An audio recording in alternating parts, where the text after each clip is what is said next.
જો સંતાનો થયા પછી સારા સંતાનો હોય તો મા બાપ સુખી થાય. સગર રાજાને 60,000 દીકરા હતા, છતાં પણ 60,000 દીકરા કપિલ મુનિના આશ્રમમાં બળીને ભસ્મ થઈ ગયા. તારે એક પણ સંતાન નથી એટલે દુઃખી છો, ને ઓલાને 60,000 દીકરા હતા તોય દુઃખી થવું પડ્યું. અને પછી સમજાયું ગામડ બ્રાહ્મણ, વિધાતાના લેખને ભૂસવાની જેણે જેણે કોશિશ કરી એનું પરિણામ ક્યારેય સારું નથી આવ્યું. અને પછી અહીંયા તો એક દ્રષ્ટાંત આવ્યું. ચિત્રકેતુ નામના એક રાજા હતા. ચિત્રકેતુ રાજાને 100 રાણી હતી, એમાંથી એક પણ રાણીને પુત્ર નહોતો, સંતાન એક પણ નહીં.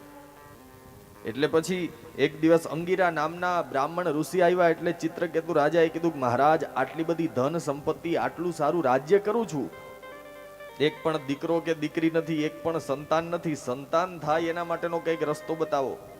અંગીરા ઋષિએ પણ બહુ સમજાવ્યું કે રાજા, તારા જીવનની અંદર, તારા ભાગ્યમાં પુત્રનું, સંતાનનું સુખ છે જ નહીં, છતાં પણ બહુ જીદ કરી. અંગીરા ઋષિએ એક જલનો કળશ અભિમંત્રિત કરીને આપ્યો અને કીધું કે રાજા સાંભળ, તારી એક રાણીને આ જલ પીવડાવી દેજે. જે રાણી આ જલ પીશે એમને ત્યાં સંતાન થશે. પણ સાંભળ, વિધાતાના તારા ભાગ્યમાં ખરેખર સંતાનનું સુખ હતું નહીં, પણ તે ભગવાનનું લખેલું બદલાવાની કોશિશ કરી છે. અને એક વસ્તુ યાદ રાખજો, મહાપુરુષોના વાક્ય, જો તમારી વાણીમાં સત્યતા હોય ને તો પછી ભગવાનને પણ તમે બોલો નહીં, કરવું પડે.